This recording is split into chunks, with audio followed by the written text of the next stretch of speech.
2021. Please rise for a prayer by Pastor Jen. I forgot your last name. Tyler. Jen Tyler. Thank you. Let's pray together. Faithful and loving God, we give you thanks for the opportunity to gather this evening, for all who are present for this amazing community we serve, and for the work that is before us. God, as we gather tonight, we are reminded that the scriptures remind us to pray for all who are in authority, that they would promote peace and justice. And so tonight we pray for Mayor Karen, especially for the various levels of city officials, particularly the assembled council this day, asking that you would grant wisdom, a sense of welfare for our community, confidence in what is good, and the ability for all to honor you in our work together. God, might you help to bring us peace and joy in all the tasks that are before us this and every day. Amen. Amen. Thank you. Please join me in the Pledge of Allegiance. I pledge allegiance to the flag of the United States of America and to the republic for which it stands, one nation, under God, indivisible, with liberty and justice for all.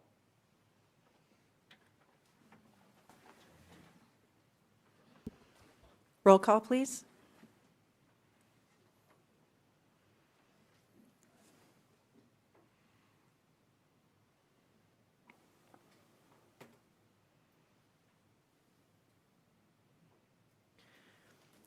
Kristen, can you hear? We need roll call, please.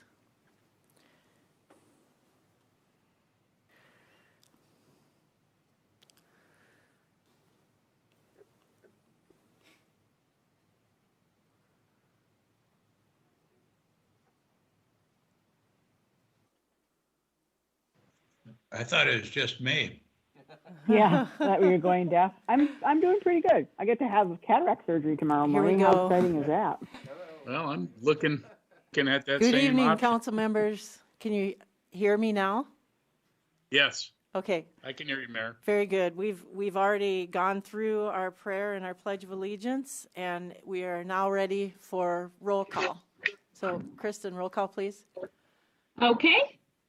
Albertson, Here. Bueller, Here. Hoyer, Here. Pauline, Here. Lallam, Here. Manti, Here. Rademski, absent, Roby, Here. Vilhauer, Here. Y. Present. Thank you. Thank you. The next item on the agenda is approval of the consent agenda. Have a motion by Lallam and a second by Holeen. Is there any discussion?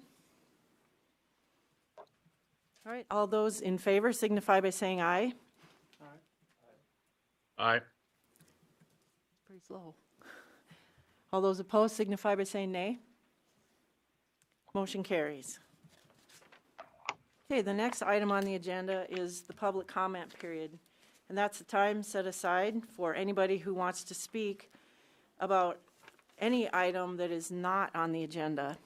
We do have a new policy that we adopted. It's on the wall over there, and we ask people to sign in. I don't know if anybody signed in. Mitchell, do you have the sheet?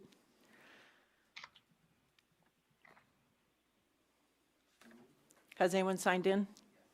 Okay, can you tell me the name? Julie Knutson. We're welcome to the podium.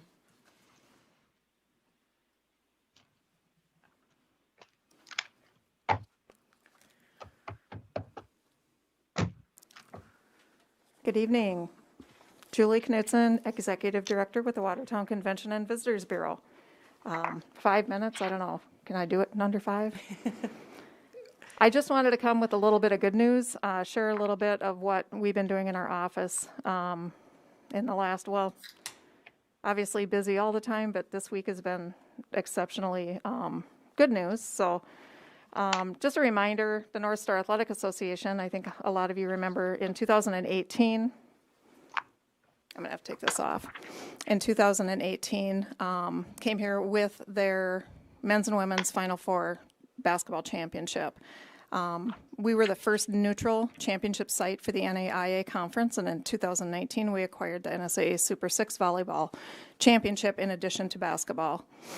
Academic year 2021 goes without saying, for obvious reasons, everything was canceled and they decided to do their championships on their college campuses. Last week, the new commissioner, Roger Turnus of the NSAA, was in Watertown for a site visit, and he confirmed that they will be holding the volleyball tournament again in November in Watertown, which we anticipated. They've enjoyed their time here, and we look forward to having them. In addition to that, we did tour the Civic Arena, the Ramcota Hotel and Event Center, and Roger has been in the business and coached and worked at collegiate athlete level for years, but he was blown away by our facilities. While he was here, he inquired about adding additional championship tournaments that Watertown could easily host. And there was also talk of possible multi-year contracts for all of those tournaments, which I will disclose more details later as that comes available.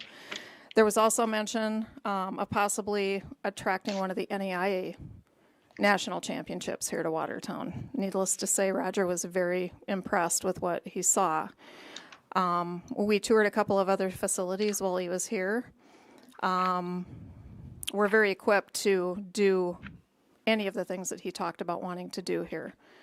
Watertown's a great fit. Number one, the geographic location was actually the biggest factor for the NSAA. We're right in the middle of their division geographically. The extremely well-designed and fully equipped sports facilities that Watertown's offering, that's what gets groups like NSAA interested in Watertown to begin with. Many groups are looking for facilities that can accommodate collegiate sports, ample parking, enough seating to provide a robust tournament atmosphere, and having enough lodging are the biggest factors to get us noticed. Watertown's facilities are by far the nicest facilities that the majority of these college athletes will ever play in. Even at the national level, sometimes the facilities are not as nice as what we have here in Watertown. The tournament experience and hospitality is icing on the cake, and the college athletes commented on past championships here in Watertown, and I just want to share a quote that kind of sums it up.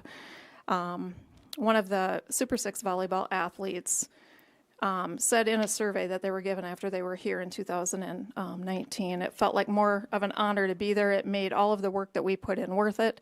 It was also super cool to meet the people in the community and make those connections. You could tell everyone was very excited to have us here. The first facilities are also so beautiful.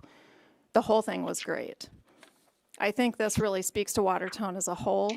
The investments at Watertown, I just want you guys to know, the investments that you guys and the decisions that you have made to build these facilities have made a huge difference. And I know those decisions to invest millions of dollars to build new things are difficult ones.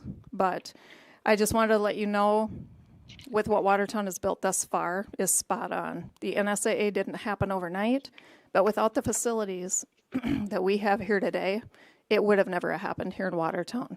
And before us, we have an awful lot of opportunity in the future. So I thank you for all those hard decisions, and I know there's other decisions that are on the table right now, and I just wanted to share these thoughts with you. So thank you very much. Thank you, Julie. This is Julie Knutson from the CVB. Appreciate that update. The next item on, is there anyone else that was signed up, Mitchell? Okay. Next item on the agenda is approval of the agenda. Have a motion by Vilhauer and a second by Holeen. Any comments? Councilman Roby? I'll be recusing myself from item 8I. Anyone else? I'm not sure if I would need to or not. Yeah, I don't. Okay. Very good. Any other comments? All right, I'll look for action. All those in favor signify by saying aye. Aye. Those opposed signify by saying nay.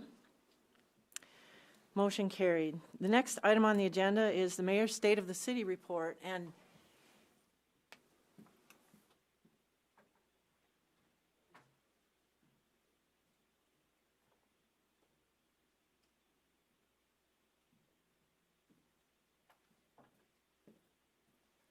was planning to give it from there, but I think I'll do it right from here so I don't have my back to a bunch of the people here. It is my pleasure to give this State of the City report. We're very fortunate to live in Watertown, South Dakota, and I've got the numbers to prove it. We had a pretty major year in 2020. Everyone in the world did.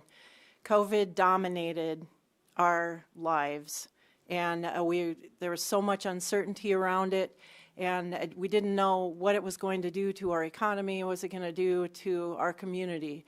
But we faced the challenge. We were up to it, and we met it.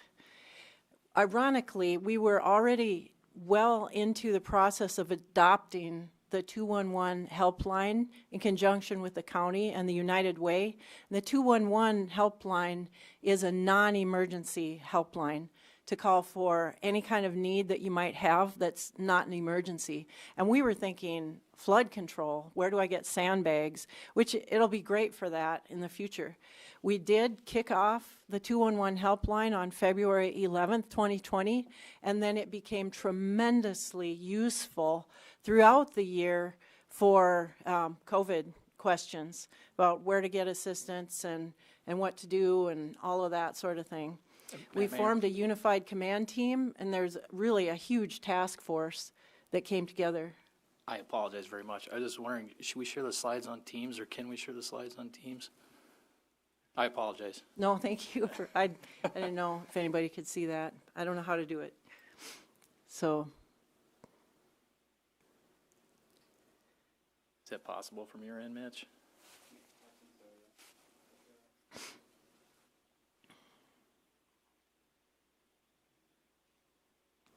We're going to share my slides so that those of you on Teams can see what I'm talking about. There you go. There we are. And then can you start the slideshow? There you go. Okay.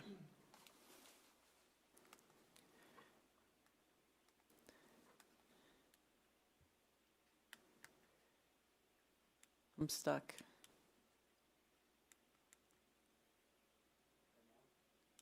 There we go. So we have the 211 helpline and the unified command team and the task force that came together. Literally, and I've got a bunch of people that were on the task force. What would you say, 75 people or more, all on that team coming together. We were meeting at times daily, and we had media briefings. It was a big deal. The Watertown Development Company came up with the disaster fund with a 0% interest, a revolving loan fund that the city contributed to, and others as well. And when people pay that back, that money goes back into that loan fund to help others.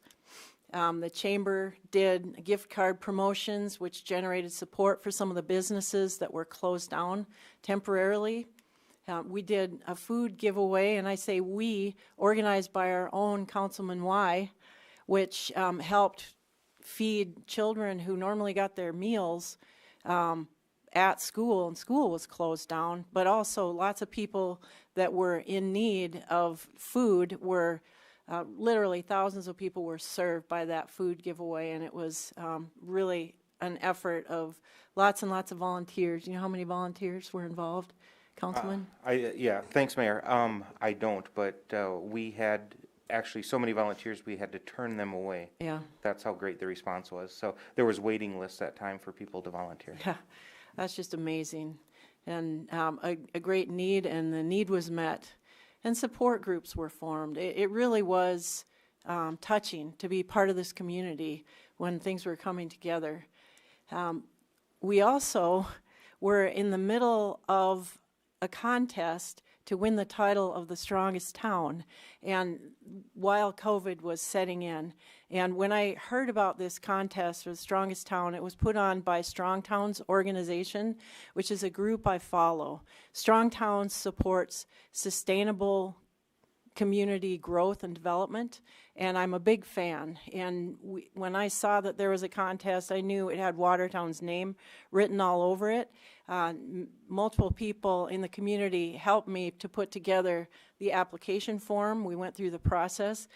Councilman Hoyer did a podcast with me at one stage of the contest, and there was a live video contest at the end, and we won. Watertown was named the strongest town at the beginning of April, and everything was shut down, and we haven't actually received our award yet from Strong Towns organization, but soon, hopefully, we will be, hopefully by the end of my term. We were also named the Large Community of the Year by the South Dakota Governor's Office of Economic Development, and in spite of COVID, that award was presented to the city and to Chris Shilkin at the Watertown Development Company. Very well deserved. The Goss Opera House went ahead and opened, even though a lot of the shows that were planned had to be canceled or postponed. We went on. Life went on. The Lofts was under construction, and during the year, the construction was completed. We've got people living in that mixed-use building, which also has commercial development in addition to housing. And construction began at Stony Point, another mixed-use site. We've got the condominiums are under construction. The marina, which our community was begging for, is under construction. All of that started in 2020. And construction also began on two other mixed-use developments downtown, Parkside Plaza and Generations on First. And I'd like to point out the Parkside, Generations, and the Lofts projects are all projects which utilize existing infrastructure, which is one of the things that the Strong Towns organization really focuses on. We don't have to build new roads and put in new water mains and sewer mains. It's already there. So there's no extra roads to own and maintain with that development. So those are all really wonderful developments for our community. We also had the opening of the Lake Area Technical College Prairie Lakes Healthcare Center of Learning at LATC. And that was obviously, Prairie Lakes is in the name. Prairie Lakes partnered with Lake Area Tech, and now we can train lots of more nurses and medical personnel. And there's a great need for those, so that's a wonderful addition. That remodeling also allowed Mount Marty University to move back onto the Lake Area Technical College campus, which has enabled them to grow as well. The Downtown Park Committee was formed, and design has begun on our Foundation Plaza, which is a downtown park that the community wanted and asked for, and now we're well on our way to getting that done. Multiple private fireworks displays thrilled the town over the 4th of July. We couldn't hold our 4th of July celebration the way that we've done it in the past, and dozens of community members, including Councilman Lallam, stepped forward to organize a different kind of celebration. And so life went on in Watertown. It sincerely did. And the city had a lot of changes as well within our city organization. The park department reorganization was written for us with assistance from a consultant in 2019, but we kicked it off on January 1st of 2020, and we've been through a full year of that significant reorganization of our Park, Rec, and Forestry Department, and it's actually we're finding there are a few changes we need to make, but all in all, it's been a good change for us and been very productive. We began construction on our airport terminal project. We began construction on our animal care building project, and by the way, I need to add that we had a very generous anonymous donation of $1 million to help us get that animal care building built, and I think that paid for more than half of the cost of that building, and we might not have been able to do it without that generous gift. Again, the community stepping forward. We're also in the process of building our wastewater administration building. It's under construction and starting in 2020. It's not quite done yet. We also kicked off our Leadership Academy for the city employees in 2020. We've been through a full year of that and got rave reviews from the participants, and we've moved into our second year of implementation. It's a training for the city employees. The finance department got the extra bonus of tracking all those federal funds that we received, and we're very grateful for those. It wasn't all just the CARES Act, but $8 million in federal funds. The zoo, partly because that we are building our animal care building, regained accreditation. That was a really big deal. The zoo had to change some of the way that they do their operations and deal with the animals, but having the animal care building was a part of getting our accreditation. The COVID response really brought the city employees together. We had people doing jobs they weren't trained to do, people stepping up and filling the spots when we had too many people out sick or just not able to come in. We mastered new technology that we didn't even know we could do. We are pretty well versed in video conferencing now. We had the tools, we just never used them before COVID. So that's a little bit of a silver lining. And there was lots of innovation going on in all of the departments, the library, Parks and Rec, the police, everything, Public Works. The city employees innovated in order to continue service to our citizens, and we never stopped serving in every capacity. We just found new ways to do it. And as another added bonus, the police department reported drug arrests, juvenile arrests, and crashes were all down in 2020. Another little bonus from COVID. Here's a slide that I was fearful to have to present, but the numbers are good. We had a fantastic year for sales tax generation in 2019, and we worried that COVID was going to shut that down, but actually we had growth. We didn't achieve our budgeted amount that we had budgeted prior to COVID hitting, but we had over 2% growth in our sales tax revenue, so that's a reason to celebrate right there. Here's another fantastic reason to celebrate, and people were noticing there's a lot going on in Watertown, and it wasn't just big projects. There's all kinds of projects. A lot of people did small projects at home. We had a 32% growth from 2019 to 2020 in the value of building permits issued, and I'm going to give a little bit of a breakdown of that, but that's huge. I mean, you can look at the trend on the charts. We had so much construction going on. We had big projects, we had little projects, lots of projects going on. We reorganized our Public Works department last year, and we have some changes. We no longer have a building services department. Now we have a community development division, and they were very, very busy with some new employees putting together permits issued $102.5 million value compared to our banner year in 2019 of $77 million. So that's a lot of permits that we issued. And I broke them down a little bit. I lumped things together. New commercial, we had 25 permits issued in 2019, and we had 29 in 2020. And now that doesn't sound like a lot, but these are the huge projects, and we have some really big projects going on now, right now, as a result of these permits that were issued in 2020.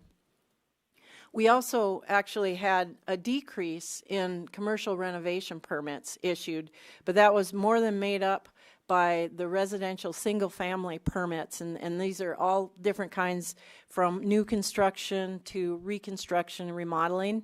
We went from 311 permits issued in 2019 to 484 residential single-family permits issued in 2020. Now, every single one of those permits represents a city employee, in most cases more than one city employee, visiting with a property owner, a contractor, probably multiple times, reviewing their plans, going over with them, and issuing the permit. So our community development division, saying they were busy is kind of an understatement.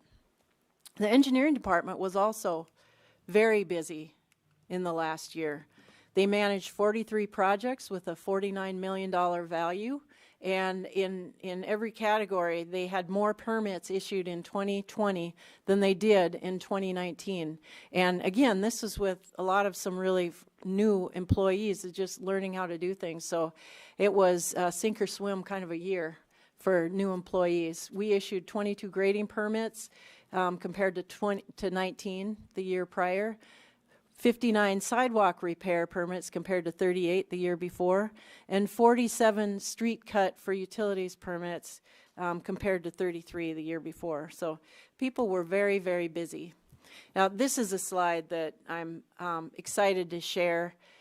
That growth that you see in the combined revenue from general fund, capital improvement fund, and BBB fund all lumped together into one number had a huge growth. And yes, we did receive about $5 million in CARES Act money, but there's still, even accounting for that $5 million, there was a huge increase over 2019 revenues from those three funds combined when you consider that we had a pandemic going on. So we're very, very happy with that growth. And as you can see, the red is our 2020 year, and the expenditures that we made in 2020 were significantly less than our revenues, which means that we have a surplus to carry over into this year. And just based on the first couple months of the year, I think we have probably underestimated the revenue that we will generate in the year 2021, which is good news for us. With a new city manager coming on board, I asked every department head to do a SWOT analysis of their department. And a SWOT analysis is where you look at your operations and identify strengths, weaknesses, opportunities, and threats. And so every department's working on that. We'll hand that over to the new city manager when they start. But I went ahead and did a simplified analysis myself for our community.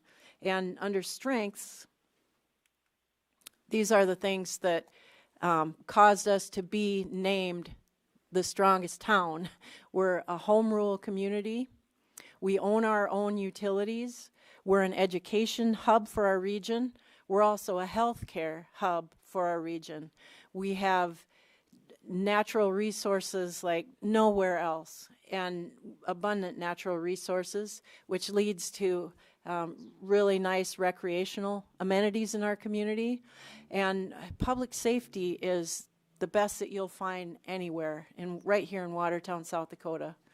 And there's opportunity for lifestyle, for jobs, for whatever you might choose in life. Watertown has that.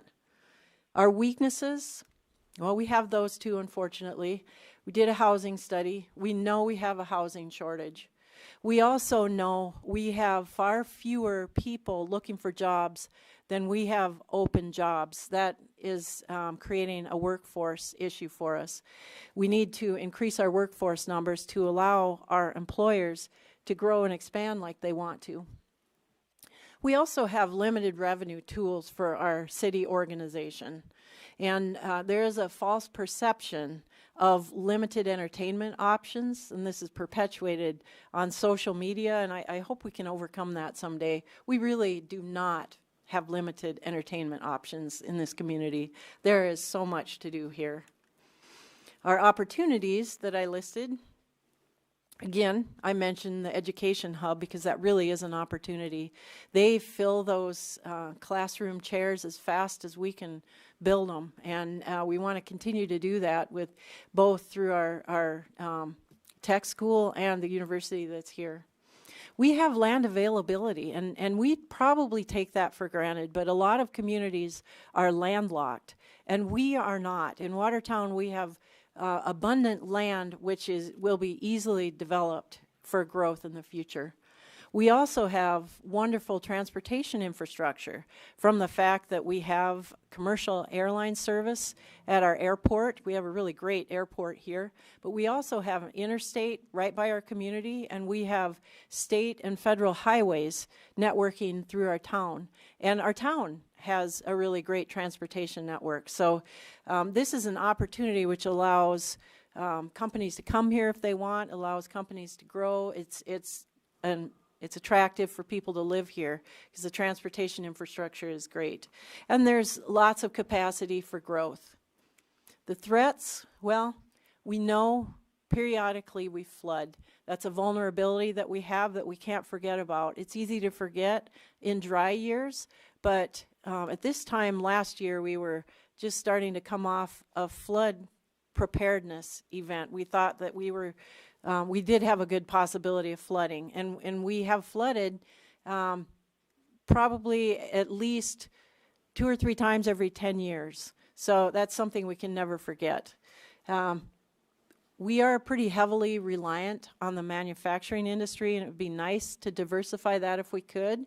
And I listed COVID uncertainty as a threat. And until that is put to rest, we have to think about it. We can't forget about it. It still does get in our way. We wear these pesky masks, and everybody's tired of it, but we have to acknowledge there's still a lot we don't know about COVID. So I put it down as a threat. The challenges that we're facing for our upcoming year, obviously, we'll have a new city manager form of government. This is a big change for our community, and we're preparing for it. Right now, we're advertising for a city manager, and we've got people already applying. And pretty soon, we'll be interviewing and hiring, and then everything's going to change suddenly. It's not just the city manager, but come July 1st, we'll have a completely new, smaller city council. We'll go from 10 plus the mayor to 6 plus the mayor, and it'll be musical chairs here with our new council and a new way of doing things. We also are trying to figure out how to build this multi-use ice arena and what's the best way to do that. And that's a pretty big challenge for us, and I think the community really wants it. We just got to make sure we're doing it right. Attracting workforce is a challenge for us, and it's something that the Watertown Development Company is constantly working on with us, and as well as individual organizations that employ people are constantly working on that. So we need to do our part as a community to make this an attractive place to work.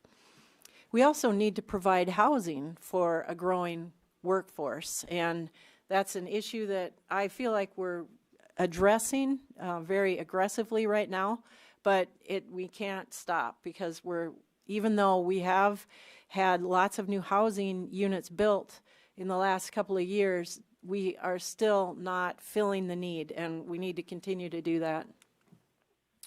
And our challenge is to bounce back from COVID-19. We're working on that revenue source issue that I mentioned earlier, and hopefully by the end of the year we'll have a stormwater utility in place. So in summary, we had difficulties. We certainly did. We didn't just hide and wait for them to pass. We learned to work through them together as a community, and I feel like it really brought the city organization together, and it brought our community together. By the end of 2020, we were stronger, smarter, and better equipped for future prosperity than we ever have been, ever before in our history. I believe that, and I know it's why we were named the strongest town. I can't wait to celebrate this when the leader of the Strong Towns organization comes to give us our plaque. Hopefully that will happen sometime soon. But this is really a great place to live, and this is a very positive state of the city. We're really in a good place, and there's nowhere else on this earth that I would rather live. So thank you for listening. You can go back, Mitchell, to the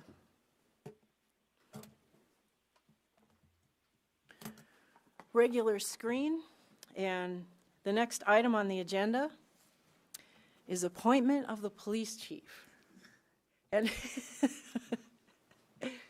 I want to just say, Chief Lee McPeak has been such a wonderful support and partner for me, helped me every day since I started being mayor. I named him City Employee of the Year right away, and it's just, our police department is fantastic, and a lot of that is due to the efforts of Chief Lee McPeak. And, you know, he's ready to retire. I hate to let him go, but I guess I gotta. So he's announced he's retiring April 9th. And so in order to speed that process up, we're appointing, it's on the agenda to appoint the Assistant Police Chief, Tim Toomey, as our police chief. And the council will vote on this. This is my recommendation that needs to be ratified by the council. And I will say, Assistant Chief Toomey has been with the police department for over 20 years. I mean, 20 years as a police officer, but you were in the reserves prior to that. And you've been the assistant chief for 8 years. I'm talking to him because he's in the audience. You know, everyone can't see him, but I'm looking at him. And he's well respected by the other officers and by management and by our community. Everybody that's interacted with Assistant Chief Toomey has respect for him, admires him, and appreciates the work that he does. It really is highly professional. We've been fortunate to have this.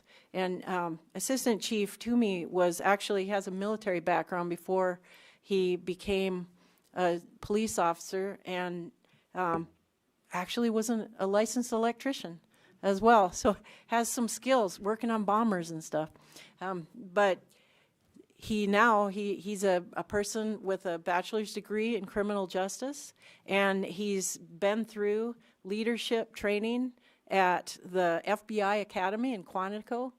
He's a very highly experienced and skilled person to take over this important job in our community. He's also a very compassionate human being and a family man and an engaged community member. And I have no reservations whatsoever to recommend Tim Toomey as our next police chief. And so I'll look for a motion to approve the appointment.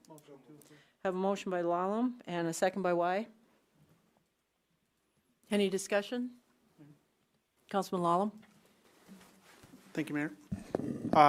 I would just like to thank both of you for your service that you've done to our community over the years.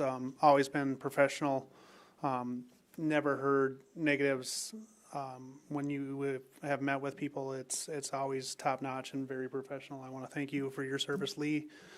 Congratulations on your retirement. I wish you the best, and Tim, looking forward to working with you for years to come. So thank you very much. Councilman Y? Mayor, just for the public's sake, can you explain, in past we've hired and tonight you're appointing, so can you explain to the public you have that power and how that works? Sure. I have the power to just pick somebody and put them in that position, although the council does have to ratify whatever my recommendation is. And in this case, I just felt that advertising for a police chief would be kind of a waste of time, because I mean, we have a very, very highly qualified individual that can move up into that position. And so I didn't want to give the false impression that I would consider anybody else. So I took that advantage of my mayoral prerogative to simply appoint someone. Anyone else? All right. We have a motion and a second. I'll look for action. All those in favor signify by saying aye. Aye. Aye. Anyone opposed signify by saying nay. Motion carries. So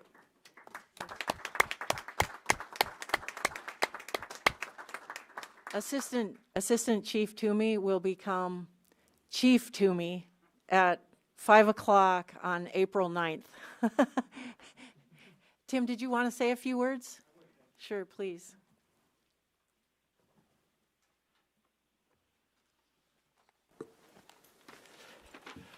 Wow, this is a proud moment for me. So thank you, Madam Mayor, City Council. I sincerely appreciate your support and your confidence in my ability to lead an outstanding organization. I'm looking forward to carrying on the mission of the Watertown Police Department by providing superior law enforcement services to our community.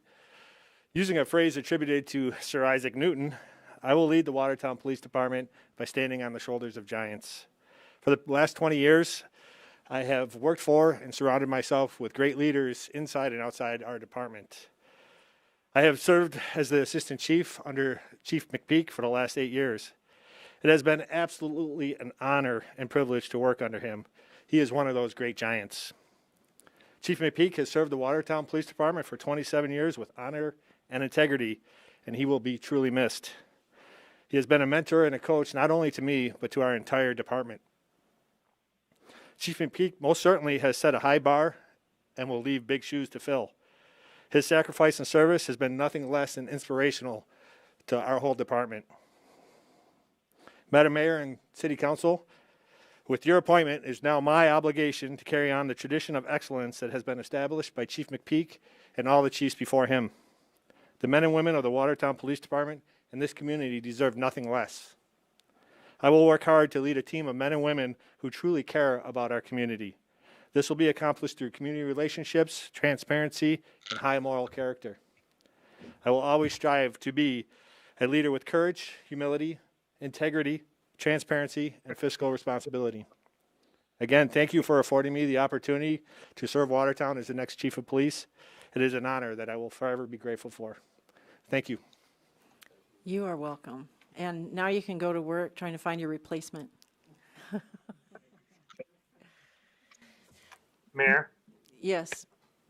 one of those talents you forgot to mention was his exceptional woodworking skills. So Oh, yeah. Good point. Well, there's so many things to say. I couldn't say it all. Thank you, guys. Appreciate it. All righty, moving on.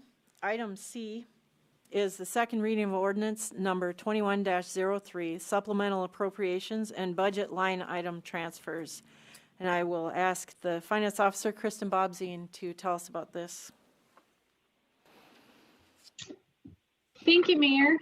This is the second reading of the budget supplement ordinance. I did go over in detail during the first reading each one of the line items.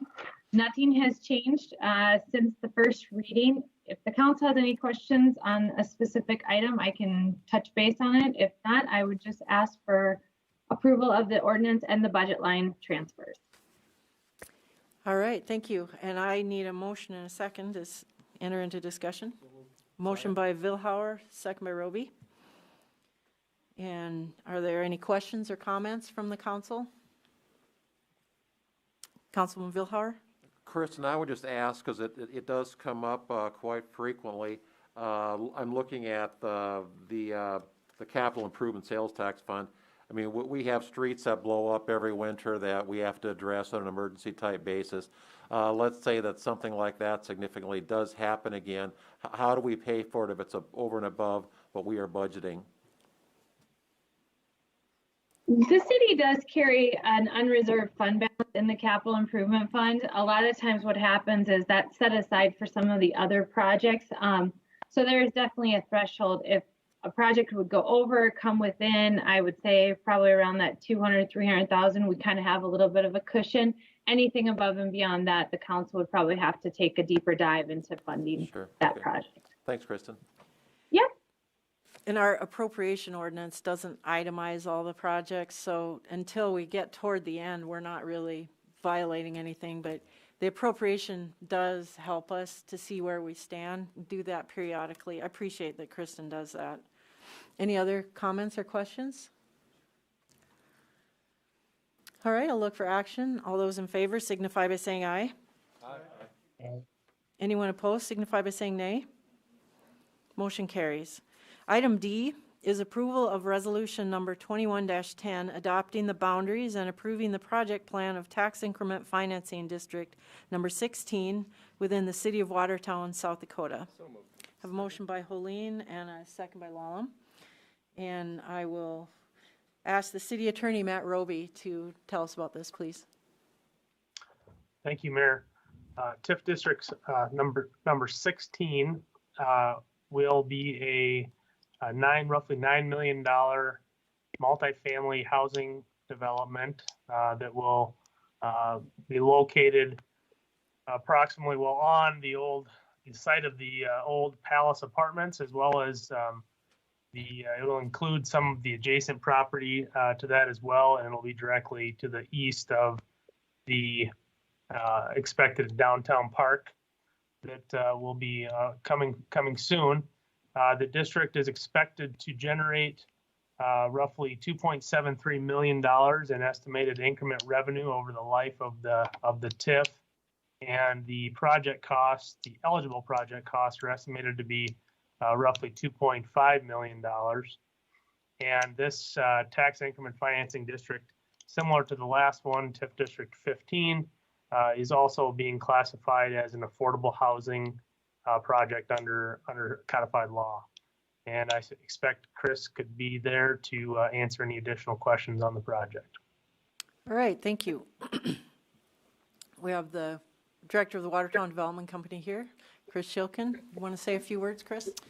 Yes, and I believe Jesse's on the phone as well. Oh, okay. So, one thing I'd like to point out, based on some other plans, we were under-reporting our TIF availability for future projects. So, the state allows you up to 10% of your base value of property. That's value of property, and we've been reporting it as 1%. So, just something to upgrade. I mean, that makes us a lot. I mean, 172 million of TIF projects. I don't see that ever happening. So it was an error in a good way, and just wanted to point that out as upon review, these documents are fairly large and have been missing that one on the last one. So other than that, any questions? I think one question that came up during planning and zoning was the boundary of the TIF. So without knowing the future of the alley and the senior center for sure, I still think that, to be decided. So we just wanted to take the whole district so we didn't have to come back and replat, which then sometimes causes it to go back through planning and zoning again, plus city council. So in essence of time and to keep it as simple as possible, we included that large area. So those are two things that probably would jump out compared to normal. It's a little larger than the footprint of the buildings historically, but that's why. All right, thank you. Makes Chris? sense.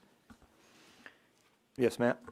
Oh, can you just confirm for the record, with that, that none of the estimated project costs include estimated project costs related to the park? All the estimated project costs are related to this housing project, correct? Yeah, that's correct. And, in the future, once you can always amend the plan in the future too, but for there was some concern, planning and zoning, will any of the park costs be eligible costs that would get past the developer? And that's not the case. So one city-owned property doesn't create an increment, and then the park district too. So no benefit other than just timing and ease of the boundary.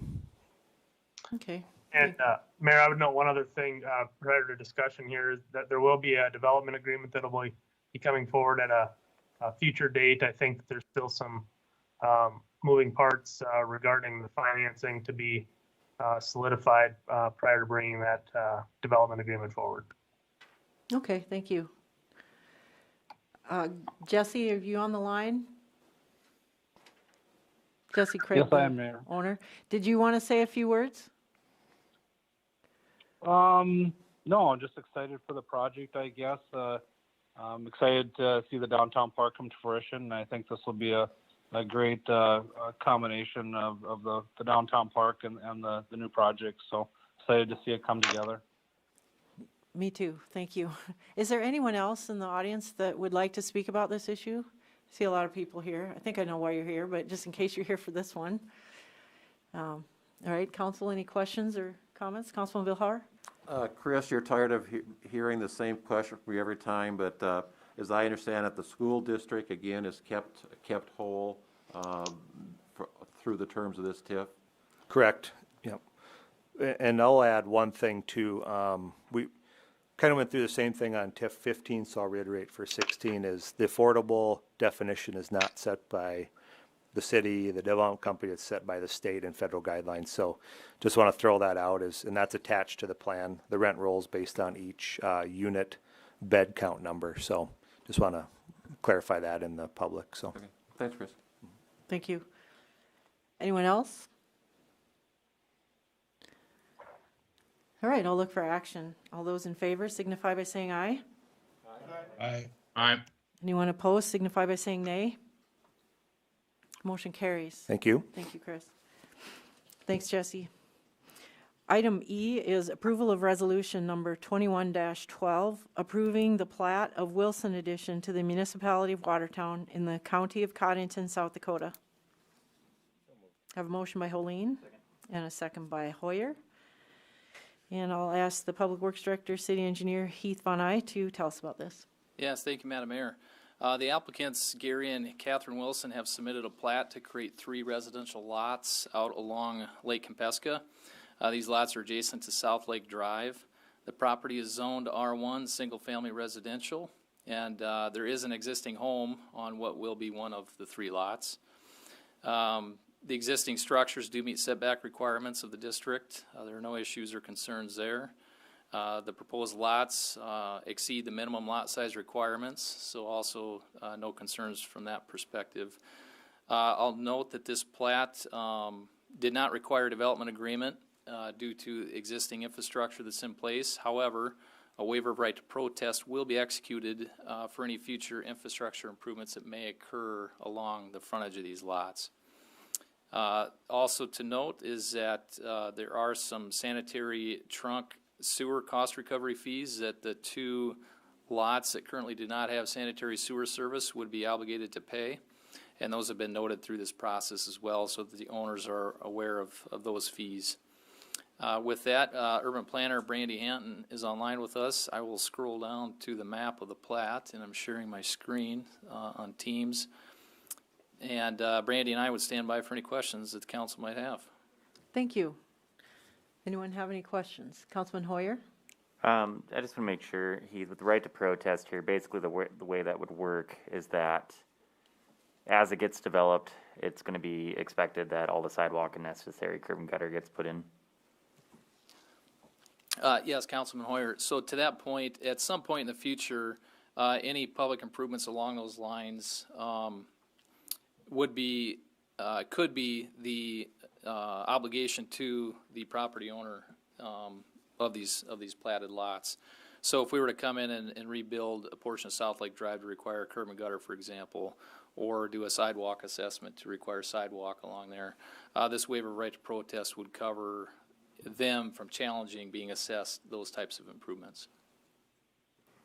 Right. So the way that this is set up right now, I mean, you can see that there's no sidewalk or a trail there.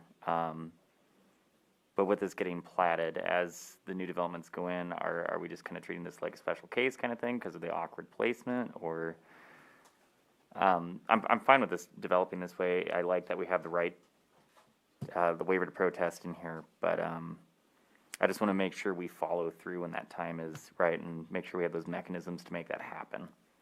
Yes, absolutely. And this is something that staff and the mayor and I have talked extensively on the tracking of these waivers, making sure that we do have them in a form and memorialized in a way that they are trackable and able to be recalled at the time in the future when they would become necessary.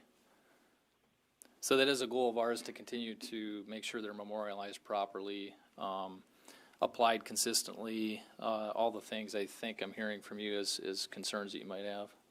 Sure. I guess it's essentially our policy right now that because we have the recreational trail around the lake, that's kind of what makes up for the lack of sidewalk. Is that kind of how we viewed that?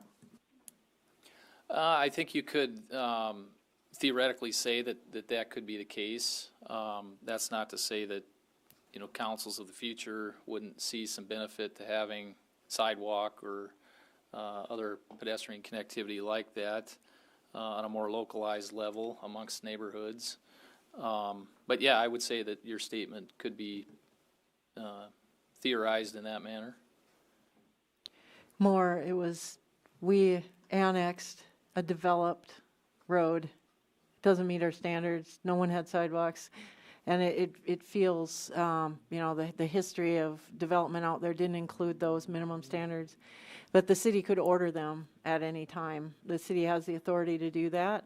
It's unlikely you would do that on a small spot. It would be more of a regional, ordered in on everybody. It's not like a spotty, here's a sidewalk, there's one. There's almost no sidewalk anywhere near. So, but they could order it in if the council chose to in the future. That answer your questions all right? Yeah, I mean, basically, it's just the lake is always its own unique thing since it was annexed so much later in the history of Watertown, and so of course it doesn't have any of those requirements that are what we have in town. But that's a broader discussion we've already kind of touched on in the past. So right. Now they're working on that.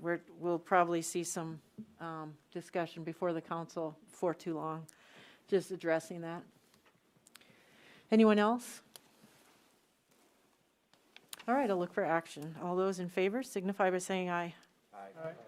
Aye. Anyone opposed signify by saying nay. Motion carries. Item F is approval of resolution number 21-13, approving the vacation of a 20-foot alley on the west side of the former Palace Apartments at 315 East Kemp. I have a motion by Holeen and a second by Lallam, and I'll ask Public Works Director Heath Von Eye to introduce this for us. Yes, thank you, Madam Mayor. This is somewhat related to the TIF discussion that we had just moments ago. This proposed alley vacate is immediately west of what was the Palace Apartments, and is a portion of land that the ruins, what's known to be the ruins that'll be constructed there, are hoping to make use of and take advantage of by way of this vacated alley. It is a 20-foot wide alley.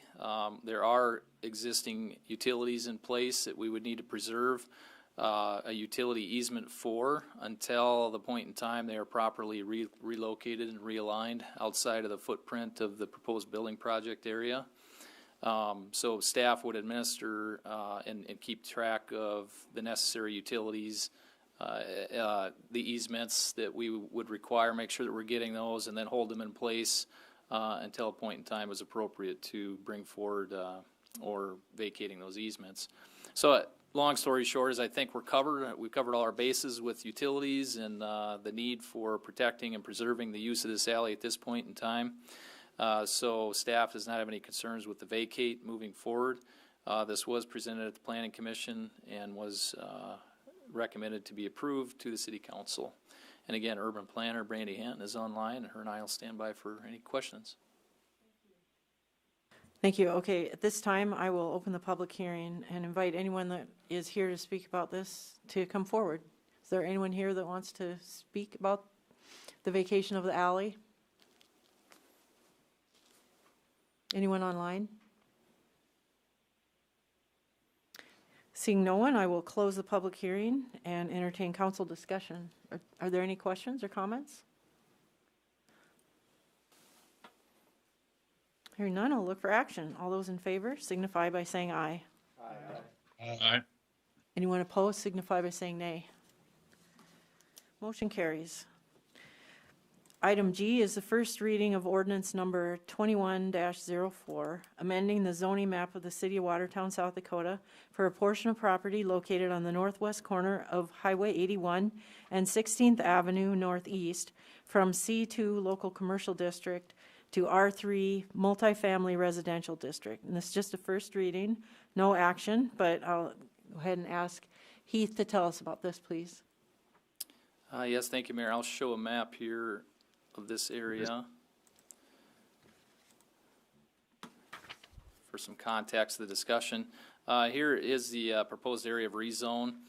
Here we are on North Highway 81, north of 16th Avenue.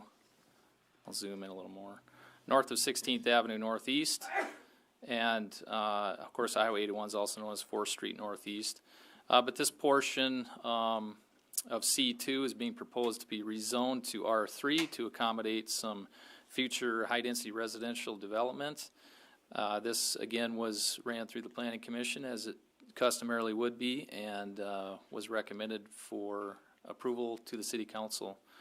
And again, Brandy is online, and she'll probably be disappointed that I had her stay tonight if we don't ask her any questions. Council, any questions? Councilman Vilhauer. Fill me in. How does it work with park requirements? I mean, we're changing the zoning, so it's not being annexed in, but where are we with park requirements on a situation like this? Thank you for that, Councilman Vilhauer, and I will punt that over to Brandy if I could, please. I was laughing that I would have been okay. I would not have been offended if there was no questions for me. But as far as, so when we look at the development as R3, we will still run it by the park board and get their approval for the park dedication, and the developer has been made aware of that. Okay, so there are still requirements then that there be an area dedicated or cash paid for park. Okay, thank you, Randy. Yep. Anyone else?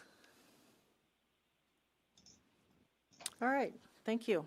We can move on to item H, which is also a first reading. This one of ordinance number 21-05, amending the zoning map of the city of Watertown, South Dakota, for a portion of property legally described as lots 2 through 28, Block 3, Martin's Railway Addition, from R2A Single Family Attached Residential District to C3 Highway Commercial District. Heath, want to tell us about this? Yes, thank you, Mayor. Again, I'll pull up a map for reference, but generally speaking, similar situation, different area, different zoning. We have a couple of lots, some parcels in town that are currently zoned as R2A and being proposed to be zoned C3 district. You'll see the location here. This is at the intersection of 8th Avenue Southeast and 3rd Street Southeast. The surrounding red here is all C3, existing C3 zoning, and the yellow goldish color is existing R2A zoning. And the properties outlined here are the ones proposed to be rezoned from R2A to C3. We'll stand by for any questions. All right, thank you. Questions, anyone? Councilman Lallam. Heath, on this one, is there a change of use? Are they tearing those down? I mean, what has the owners stated? Good question, Councilman Lallam. Brandy, could you help chime in on that as far as the intended use or change of use? Yes. So currently, there were 2 residential homes residing there. He has demolished one so far, and then so the existing residence will be torn down, and the use becomes basically legal non-conforming at this point. But the plan is, I believe that that he'll develop this next year with commercial buildings, and we'll take down that other existing residential structure. Councilman Vilhauer? The owner is here if you'd like to speak to it briefly. Would you like to speak, Mr. Landsberger? So please approach the microphone. Brandy probably doesn't even know you're here. Nope, I didn't. Mike Landsberger. This area here has been somewhat blighted for probably 25 years or better. Is that better? I think it's on, yes. Okay. But it's been kind of a blighted area for probably 25 years. The address at 117 or 217, that's a bigger house, and we took that down. So, but I own some of the property around it. I'd like to put up some nice either retail business or office space and kind of clean the area up. And I don't know if somebody has any questions or not, but. Thank you. Any questions? Councilman Roby. And I'll direct it to Mike. Mike, if you're looking at zone the C3, now we're putting some commercial in between some residential areas on that. Yes and no, a little bit. All that area was, I believe at one time, was commercial. And I think there's an older lady that owned the property who has passed away. But I think she changed it to residential for tax purposes, maybe to get a lower tax and stuff. But it's, you know, there is some on the west side of the properties, and some of those, if they come up, I'll probably buy them, if they do come available. But it'll be a nice improvement for the area. All right. Anyone else? Thank you, Mike. Okay. Thank you. All right, item I is authorization for distribution and publication of a request for qualifications for a food and beverage operator at the new airport terminal building. Motion by Vilhauer, second by Holeen, and I'll ask the city attorney, Matt Roby, to tell us about this, please. Thank you, Mayor. As everyone knows, we currently have a new airport terminal under construction, and it's anticipated, I believe, last I knew, to be open in spring of 2022. And so, what this RFQ is seeking is an operator, a food and beverage operator, to. Hello? Yeah, you're on. Oh, I thought I heard somebody. Anyway, to partner with the city and basically lease out or enter into a percentage of gross revenue arrangement, depending on the negotiations that occur. Would occupy the kitchen space in the new terminal, and they would be able to serve patrons both pre-security and post-security. It's anticipated that the desired operator would offer a sit-down meal as well as some light snack options and that sort of thing. So there is one piece that's going to change on the RFQ. One of the airport board members did request some clarification to the exhibit that's been done. I just need to swap it out. So before publication, we'll just have a new exhibit that just kind of gives a better view of exactly the space that the restaurant operator will be occupying. So. All right. Thank you. Any questions for Matt? Councilman Vilhauer? Just like to make a comment. I was on the terminal design committee that met throughout the design phase, and when this was discussed, there's a lot of excitement among the committee members about the possibility of having a restaurant as part of our new terminal. So exciting if we can get this done. Thank you. Councilman Lallam? Matt, on this one, will they have to have a liquor license, or is it going to be a food and beverage license? I see bar in there as one of the items in the location. Yeah, so that's kind of been the hot topic of discussion and research for me recently.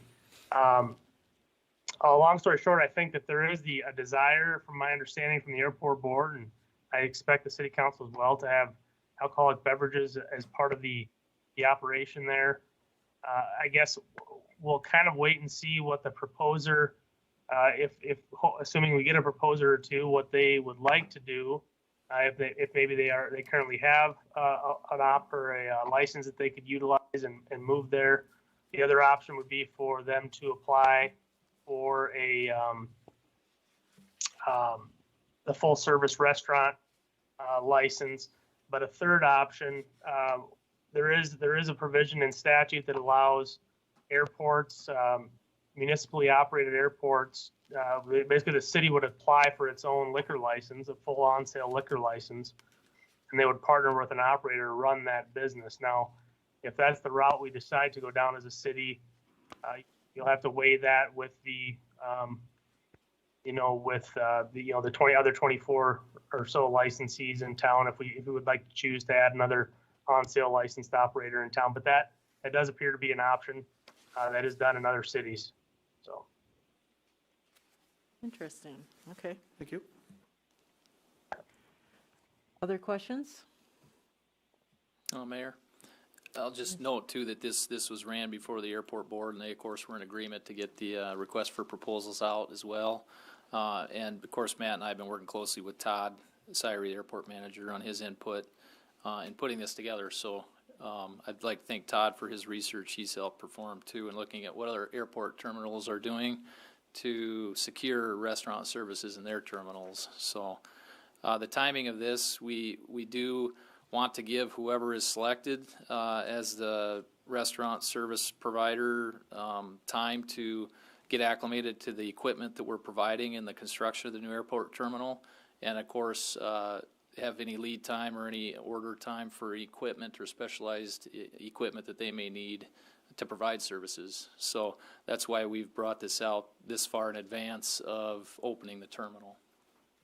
Okay, and then the proposals that we receive will be reviewed by both the airport board and the city council. So the second meeting in April. So it's a month and a half from now when we'll be making a decision. Is that's accurate? Okay. Yep. So then once a decision is made on the operator, then of course the council, this would end up being a lease of municipal property. So at the end of the day, the council would have the final authority to authorize a lease of municipal property. But I expect the airport board will be the first reviewers of the responses that we get, and then they would come to the council for consideration. Right, thank you. Any other questions or comments? All right, look for action. All those in favor signify by saying aye. Aye. Aye. Anyone opposed signify by saying nay. Motion carries.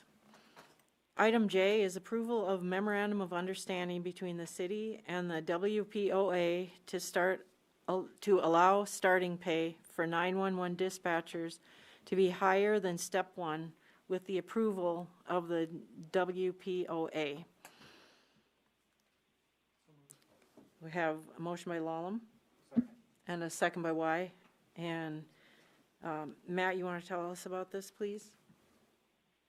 Yeah, I can set it up here, and I think Mr. Remmers, Officer Remmers, might be in the room as well to talk about it. But he is. Essentially, the current version of the collective bargaining agreement between the city and the Watertown Police Officers Association spells out that starting pay of an officer can only be above step 1 with the express approval of the union. There used to be more of a matrix spelled out as far as what previous experience could be considered for higher than step 1, but that was eliminated after they adopted the new wage matrix. Anyway, the language in the current version left out 911 dispatchers from that paragraph, and so essentially what this memorandum would do is would add in 911 dispatchers. It would allow them to hire a dispatcher at a step higher than step 1 with the approval of the WPOA, and I'll let Ryan talk about the situation that they have on hand here. Okay.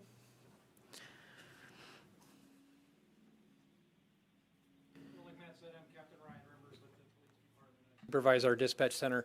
The issue at hand is fairly straightforward, and Matt did a really good job of explaining it. My primary reason for wanting to speak tonight, though, is to publicly recognize why this position is available. The issue is on you as a result of a vacancy. The vacancy is a result of Carol Cox, a 11-year veteran of our communications center, died suddenly as a result of some complications that she had from a surgery back in February 8th.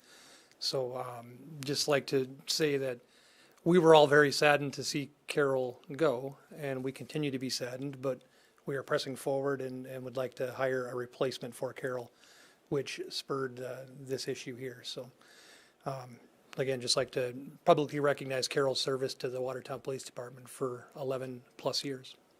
And I'd be happy to answer any questions that you might have. All right, thank you. Questions, Councilman Lallam? Ryan, is this more just of a, we missed this type of deal? I mean, it's just, we just didn't put the 911 people? I think so. It looked like it was done for the police officer position, but it's not for the dispatcher position. And not to talk about a specific person that we're looking to fill this position, but we've got a collection of part-time dispatchers who have experience with the city, and it just made logical sense to in some sense reward them for their years of service, both here at the police department and possibly at other 911 centers before us. And we didn't have that opportunity under the written current language. So it's a way to fix an oversight. Yes. Okay, thank you. All right, thank you. Anyone else? Okay, I'll look for action. All those in favor signify by saying aye. Anyone opposed signify by saying nay. Motion carries. Thank you, Captain Remmers. All right, item K is the review of the continued necessity of resolution number 20-15 declaring an emergency concerning the pandemic outbreak of the novel coronavirus, COVID-19, and providing for responsive measures related to the operations of the city and the protection of public health. And this is on the agenda every meeting to give the council the opportunity to modify the resolution if they see fit. Is anybody interested in proposing any changes? Or making any comments? Councilman Holleen? Thank you, Mayor. I would just like clarification. Do we have a sunset date on this? We do. It's March 31st, I believe. Matt, could you verify that, please?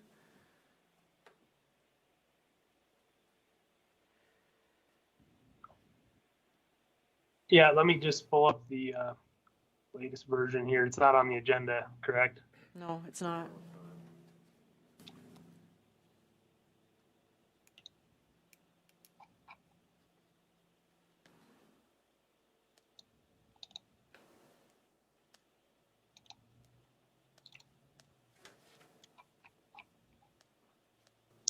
Yes, that's correct, March 31st. All right. So just to clarify, the resolution itself, the entire resolution, is in effect until essentially until amended or disapproved by the council. Okay. But the provision that discusses mask wearing is what sunsets on March 31st. Okay. So the part that says if you're within 6 feet of somebody else that you don't reside with, you wear a mask. Correct. All right. Any other comments or questions? Okay, we'll move on. Item 9 is old business, and item A in old business is report on ambulance charges and collections, 5-year history. Kristen, is that something you're going to give? Mayor, if I may? Councilman Roby. Thank you, Mayor. I talked to Kristen. I wanted to front end this discussion just briefly. This topic's, of course, been on our agenda a few times lately, but the reason why I asked Kristen to go through this accounting is if you look at what we write off every month, it kind of gets glossed over because it's on the consent agenda, but it's a lot of money. And the fact of the matter is what we see on the consent agenda is only part of the write-offs. So I just thought we should have a public accounting of really what's going on with these write-offs. The numbers are significant. I don't think the public understands that. And so I requested this, and I appreciate Kristen putting this together for us. So thank you, Kristen. Thank you. Kristen, did you want to introduce it? Yes. Okay. Thank you, Mayor. Thanks, Don. I'll just kind of run through basically what we gathered, and I had the help of Chief Kranz from the fire department with these numbers as well. So what to really look at is we have the ambulance charges. This is the total of all the charges. The significant one to look at is when we look at the mandatory write-offs, the next column. That is our Medicare, Medicaid. Those are things that we automatically have to take off of our bills. So then we go into the totals, and then the next column is what we actually send to collections. Those are for any of our unpaid. We've reached out, we've tried to make contact, and we can't, so then we actually send those off to collections.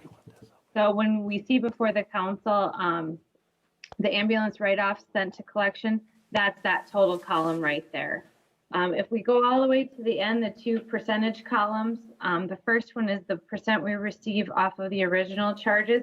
So you can see based off of what we charge, we're really only averaging about 60%. with those mandatory write-offs. And then if we take the percent received after our mandatory write-offs, we average about 90% of what's billed and what's allowed to be collected. So if there's any specific questions, I can try to answer them. And I also know Chief Kranz is in the audience as well. So thank you. And we have Assistant Chief Roland as well. All right. Did you want to say something before the council discusses, Chief?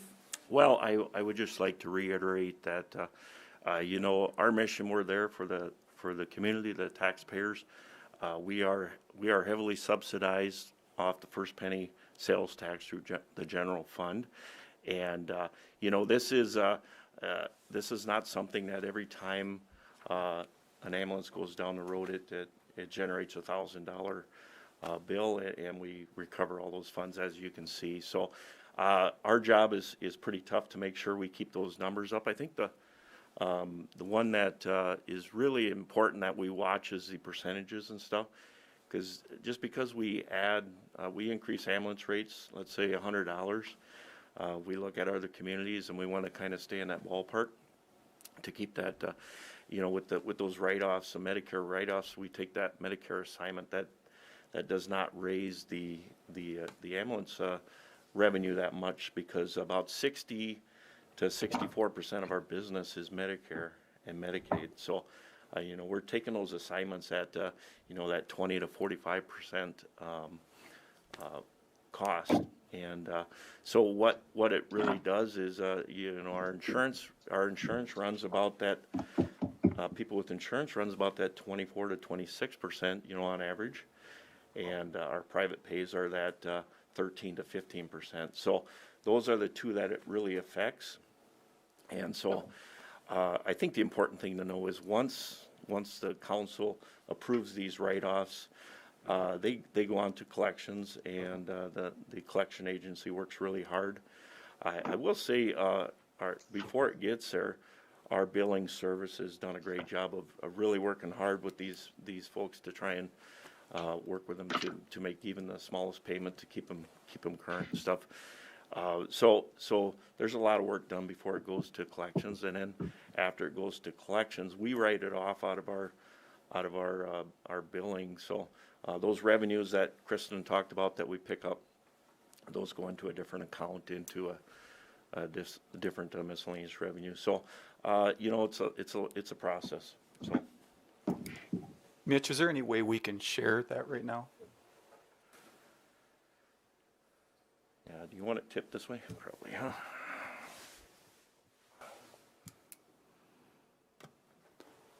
Now, Mitch, are we able to, anybody else see this on outside? Just these council members. Okay. And if they're watching the stream, they'll be able to see it on the stream.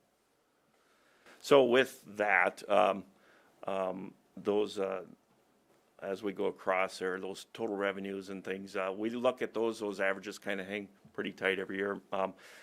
We do notice, we track this, we do have a pretty good collection rate, living in the Midwest. That's one of the you know, we watch that closely. Also this year, obviously, with the COVID hit, and you know, it's affected the billing services all across the nation.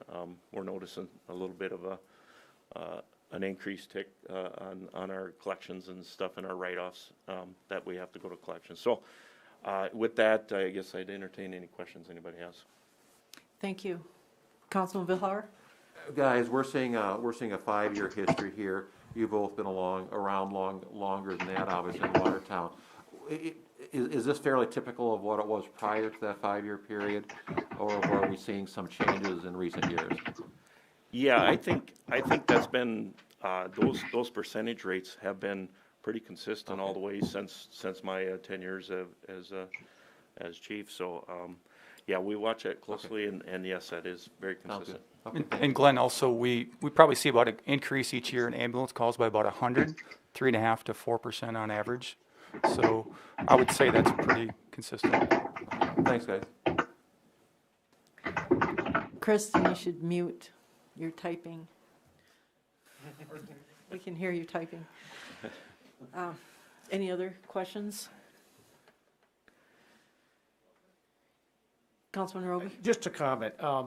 Again, the reason why I asked for the information is I wanted the public to understand that when we had some discussions recently about this, I think a lot of those mandatory write-ups kind of got lost in the mix there. So we're writing off 35% of what you guys do. And we've got an excellent fire rescue department here. We've got highly skilled people. We all benefit from that. That's a benefit we provide the communities and surrounding areas.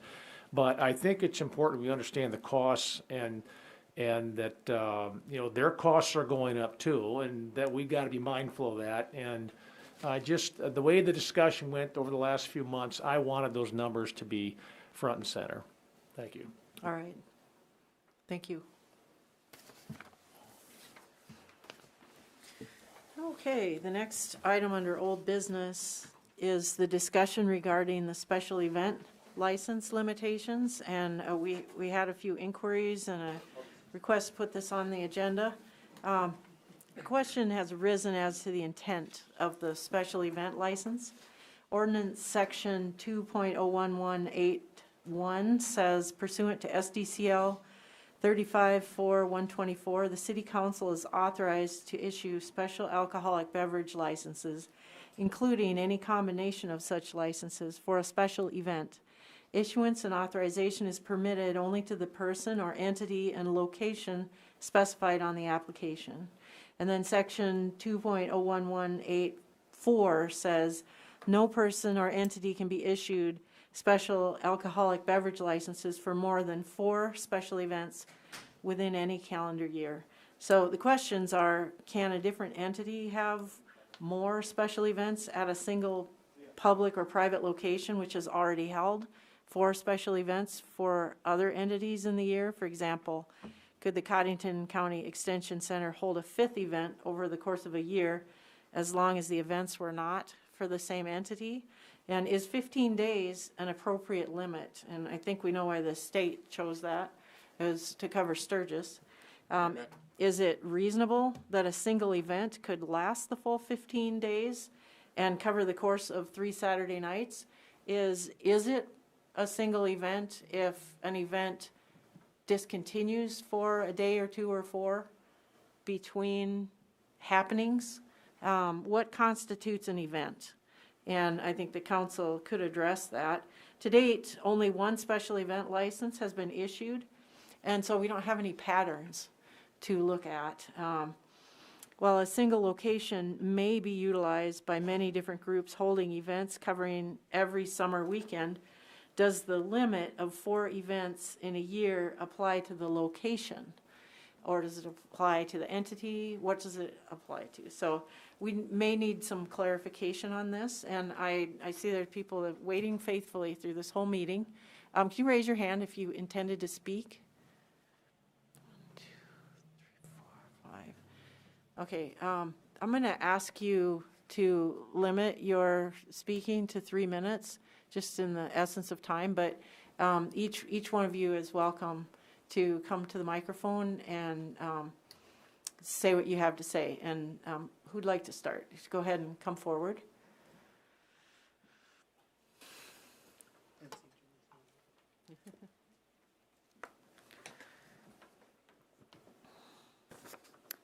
Julie Knudsen, Executive Director with the Convention and Visitors Bureau.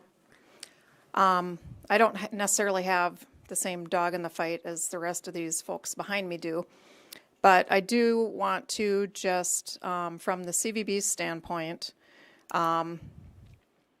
just speak to the council in regard to what it is that the CVB is in business for. We use that third penny, obviously, to market Watertown, and we are in the experience business. So what I see with the special event license is a city of 23,000 people that has 2 breweries, a distillery, and business owners, like some of the individuals that are here to speak, that are willing to take a risk. And I can tell you, I've been involved in enough events where I know that there's a financial risk with every event that's put on. There's money that's put forth for each and every event that anybody does when they do it off their property or on their property. And so we have people that are willing to take a risk to put on an event, to bring a concert or a festival or an event that we don't currently have in Watertown, that is not only going to be something that our local people can go to, but it will bring visitors to town. The bid board sat down, and there's a future dart and pool tournament that's coming to town. The state dart tournament that used to occur in Watertown outgrew our facilities. That was a huge moneymaker. I spoke to the folks at the Ramcota, and they said it was absolutely a huge moneymaker. There is third penny sales tax that comes from that. The first 2 pennies come right along with it.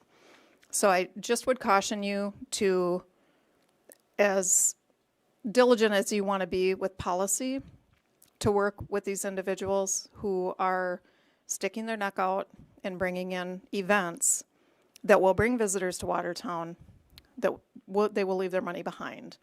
And the tourism industry is all too familiar with these festivals and events, and these are the things that are competing with our different things that are going on in town, where everyone goes to the Brookings Art Festival, or everybody goes to the Jazz Fest in Sioux Falls that weekend, which actually keeps us from holding events here because so many of our Watertown residents are going out of town for those things. I think the more of these kinds of things that we can work with the individuals that are willing to put the work and the time and the money into these events, the better off, we will be. And of course, there needs to be policy, and everybody needs to, stick with the letter of the law and all of that type of thing. But we want to make sure that we can capitalize on those visitors that can come to town. So that's all I have, and thank you. Thank you, Julie. Next.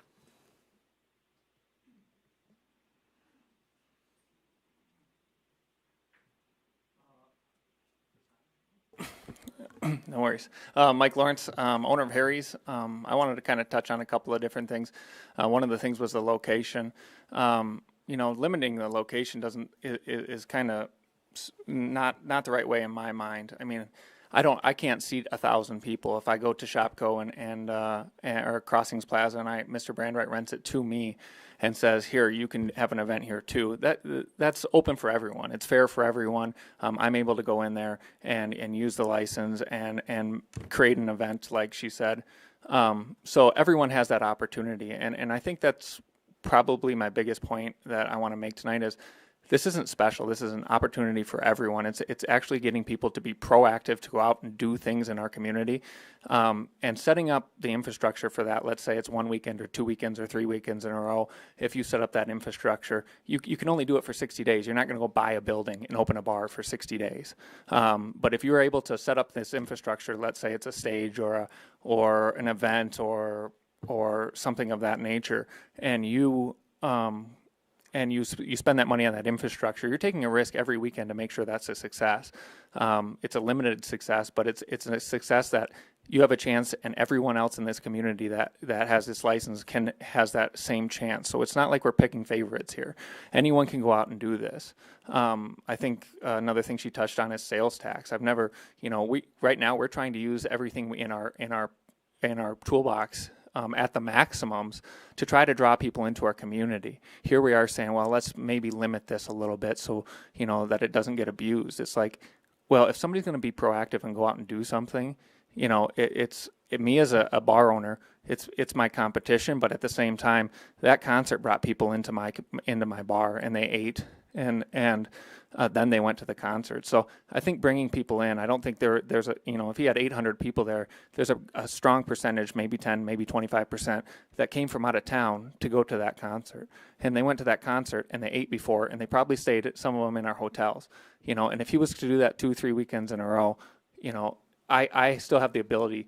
I know that Saturday night they had that concert. I talked to Dempsey's, they were full. I talked to the Guest House, they were full. We had a band that sold out.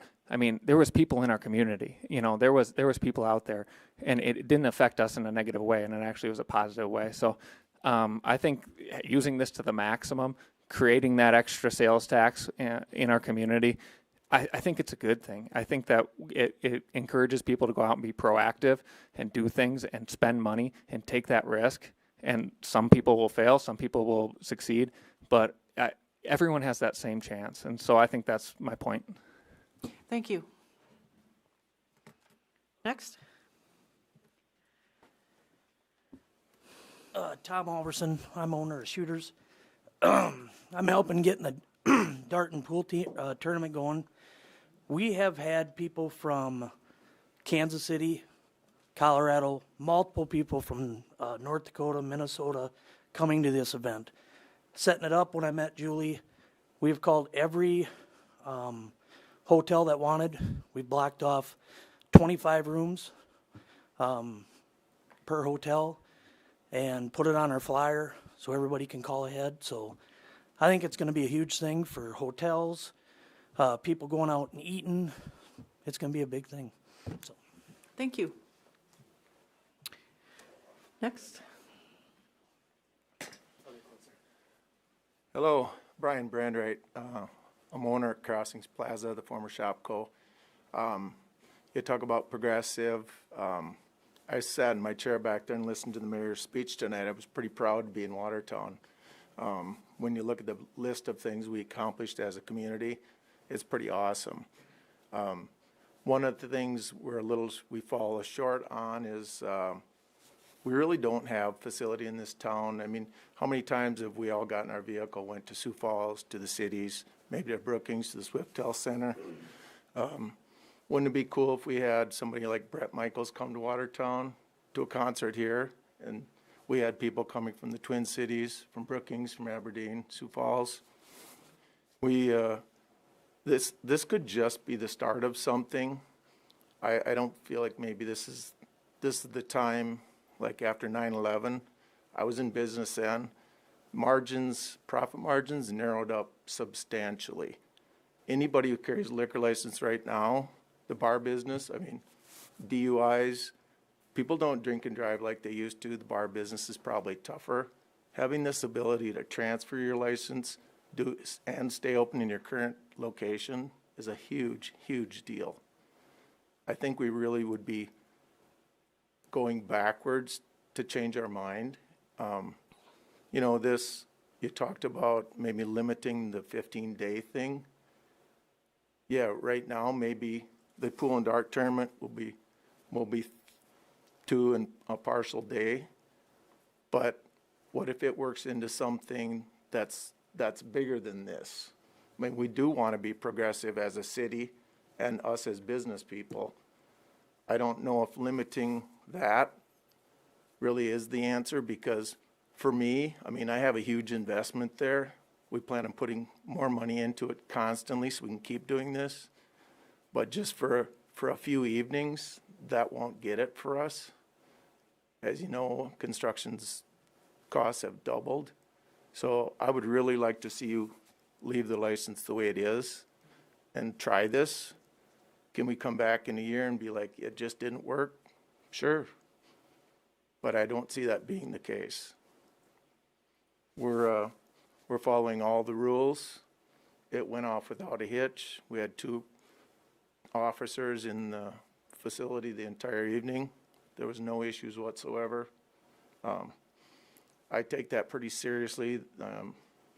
When you guys handed us the license for the evening, I took that really serious and will continue to. So thanks for the opportunity. Thank you.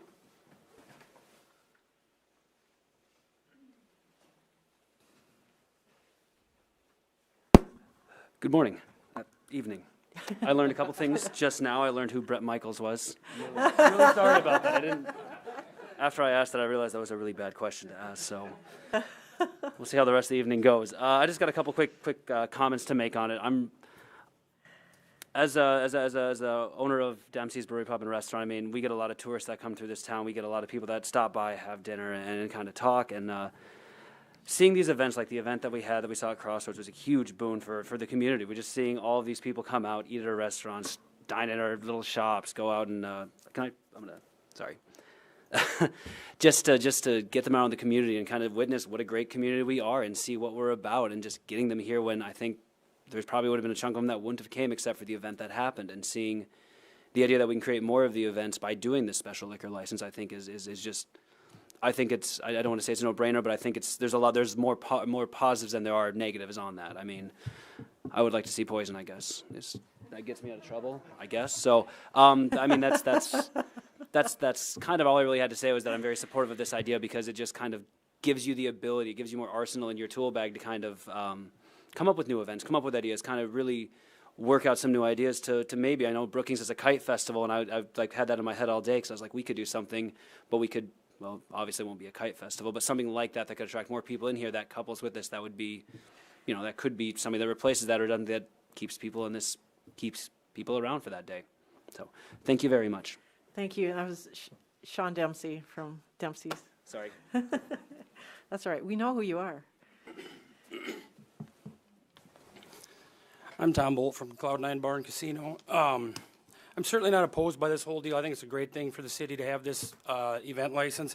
And I don't know, it specifies in here that it can only be 4 times for one person's or entity. An entity to me is operation or structure, so I mean, that's pretty cut and dry. The only thing I worry about is the 15-day deal where they can line up 3 different weekends of bands or whatever, and you compete with all us other bars that got, you know, a $200,000 liquor license, and they're just getting a $300 event license. They can run for 4 months if they wanted to.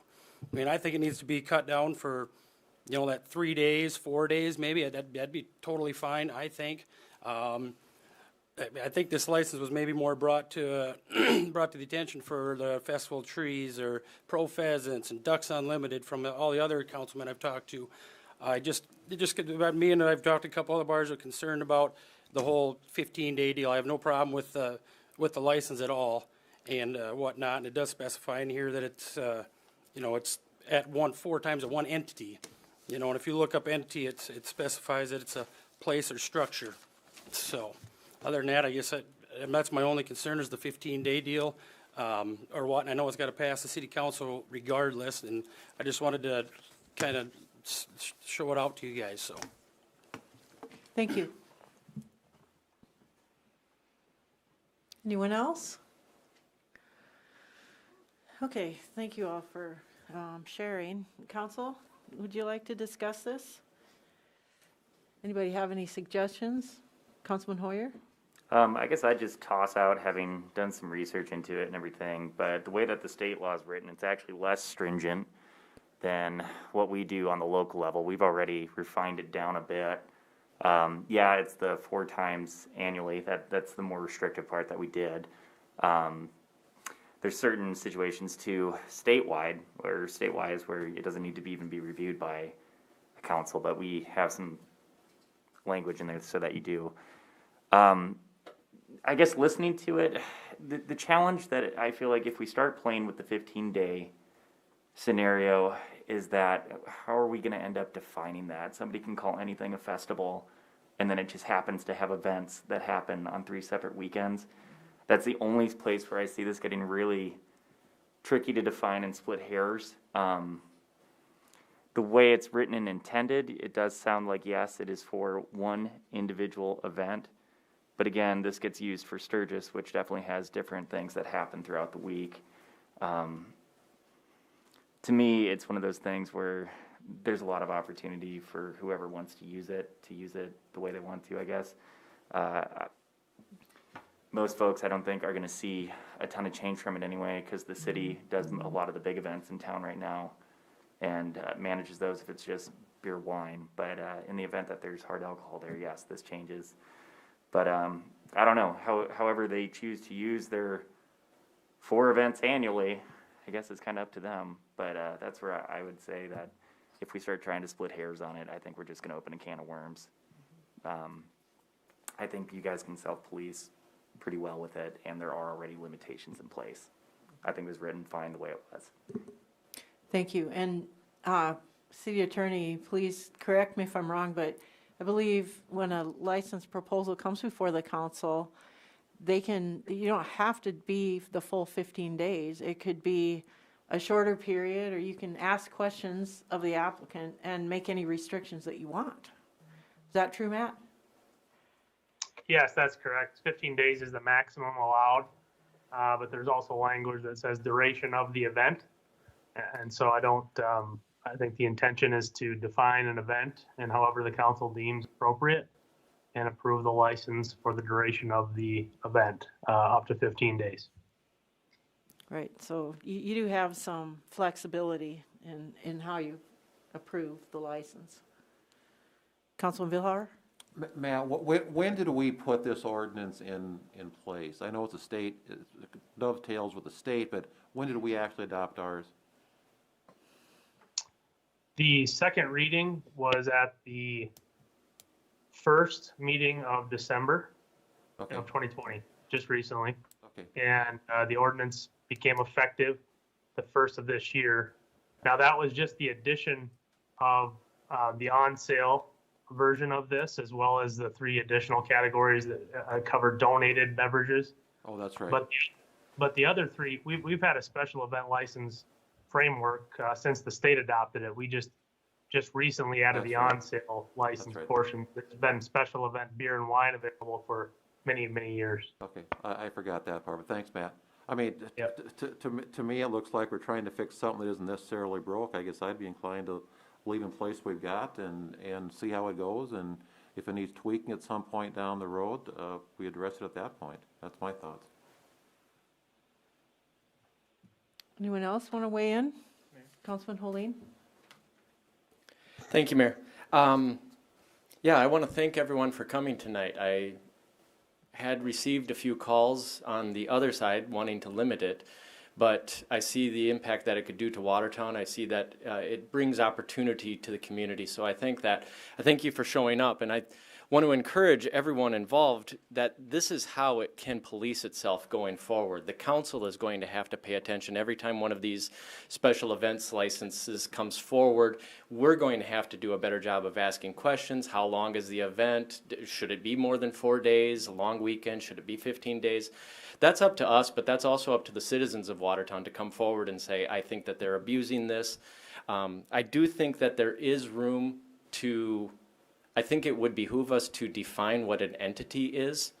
I think that that would be a wise choice going forward, just to assure that there is no abuse going forward, because the intent of doing this was just to ease the process. It was not to create a shadow liquor license out of ether into the community. And I know that that's not what any of us want to do, and I know that that's not even the proponents of this. They don't want that either, because they don't want to devalue their liquor license, which is a huge asset to any business. So I think that just to protect the intent of the law, I think we could define entity. I think that that would be wise. Other than that, I think let's see how it does work itself out. I don't want to see any abuses, but that's up to the council to make sure that we don't issue continual 15-day licenses to basically create a liquor license out of nothing. So that's where I would stand on this. Matt, you want to comment? Yeah, I just wanted to point out one other aspect of this that we've changed recently.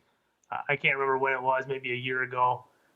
We took out the requirement that the location where a special event can occur would have to obtain a bar tavern conditional use from the Board of Adjustment. So we've expedited the process in that way already. But I would just, I guess I would just want to remind the council of that now it's up to the council to pay attention to the location when they're approving special event licenses. And, you know, if there are numerous events at one location, we would just want to be cautious that the neighbors wouldn't start to see that as a new land use at that location that hasn't got the appropriate land use permission. So just wanted to throw that out there as well. Right. Good thought. Councilman Lallam? Thank you, Mayor. To Reed's point, I think we have to just keep an eye on this. I mean, we've had one event, so it's really hard to take one event and you know, put this across the whole spectrum. So I think if we see that it's potentially causing issues that we didn't foresee going forward, I think then we have to look at that a little bit more. But as of right now, I'd like to just kind of keep it as is and just keep an eye on as they go forward. So I'm excited for the fact that you know, we have people that are willing to take a chance to do it. You know, I mean, we can also, you know, they can go to any of these entities and ask, you know, to essentially borrow their liquor license. I would assume there's some sort of fee that goes to that as well.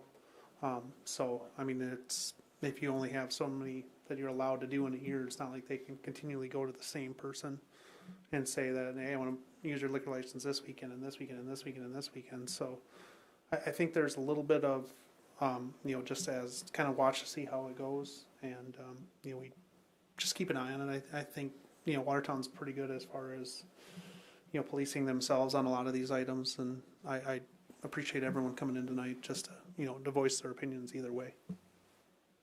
Thank you. Anyone else? Councilman Albertson. I think that probably Adam just echoed or said what I was wanting to say about thanking the people to come tonight and let us know, so it makes us aware of what's going on. And we certainly want to do everything we can to promote businesses and activities and fun things in our city. So I appreciate it. And I think we'll just make that we look toward what's happening. And if people just keep letting us know, we'll try to do our best to treat them fairly on this. Thank you. Madam Mayor? If I Keith, could go ahead. follow up, add to what, kind of one of Councilman Holine's points, and then to piggyback off what Matt was saying, just from the planning and zoning land use standpoint, I do agree that, you know, one of the intents of this was to help streamline that process, which I wholeheartedly agree with seeing the community do, because not only the conditional use permit, I believe there were examples since I've been here where we were actually temporarily rezoning property for a weekend. And just from a zoning administration standpoint, that's not convenient for anybody and is pretty much against the intent of what a zoning ordinance is. So this helps eliminate that step as well. And I just wanted to chime in from the staff's perspective in that regard. Thank you. Anyone else? Councilman Hoyer. And then just for everyone's understanding, who all can kind of apply for these anyway. I know that, yes, we have the liquor license holders that can apply for it, but there's other provisions within this as well, correct? Mm-hmm.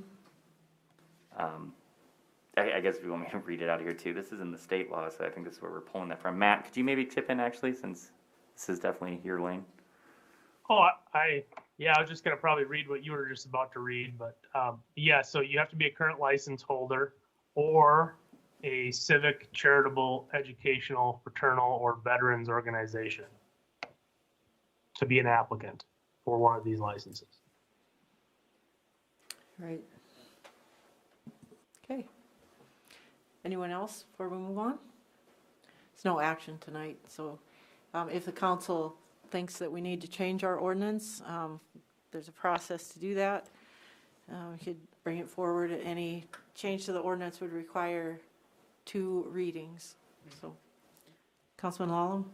If there's anyone in the public that wants to talk to us more, please reach out to us, you know, express your interest either way. You know, whether it's someone that's in the room or outside of it, just so we are aware as we go forward too, especially, like I said, we've had one event, so I want to make sure that, you know, if there's concerns out in the public, that they reach out to us as well. Thank you.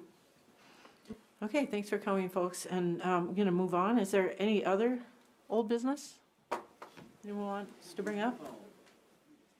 Councilman Albertson? As always, I'm going to ask Councilman Holine if he has any update on the ice arenas. We've spoken briefly about them earlier, but just wondered if he has anything that can sink our teeth into this week regarding the ice rinks. Thank you, Councilman Albertson, and I anticipated your question. I really do wish that I had a full proposal to bring to you tonight, but what I have is, first off, thanks to First Premier Bank for that $1 million donation. I'm proud and pleased to finally say their name publicly. That has been a fantastic game changer, continuing to show the support that this project has among the community. And I also want to thank all of the members of the ICE committee. We have put in hundreds, if not thousands of hours collectively pursuing this to come forward with the best possible proposal, which I fully anticipate being the next council meeting. I think all of us are on board with that. We just needed to come forward. We needed to do a final perusal of some of the legality and legal questions, and basically crossing the T's, dotting the I's on a final proposal. But I believe that we are all committed to doing that at the next council meeting, and we will have something to go public with at that time. I hope you'll bring the staff that was part of the Ice Arena Committee back into the conversation so that they can be fully informed. All right, any other old business? Okay, we'll move on to new business.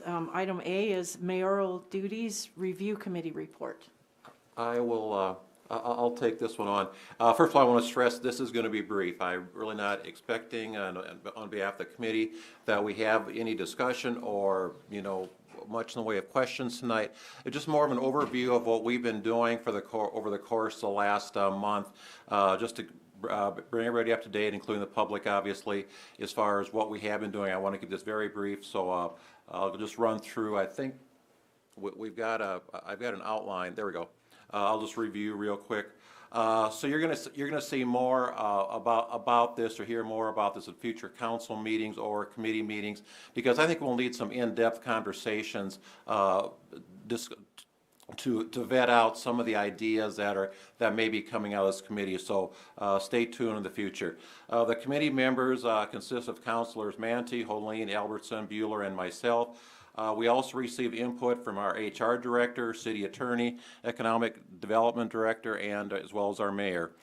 We met for 3 times for hour to hour and a half each time over the course of the past month.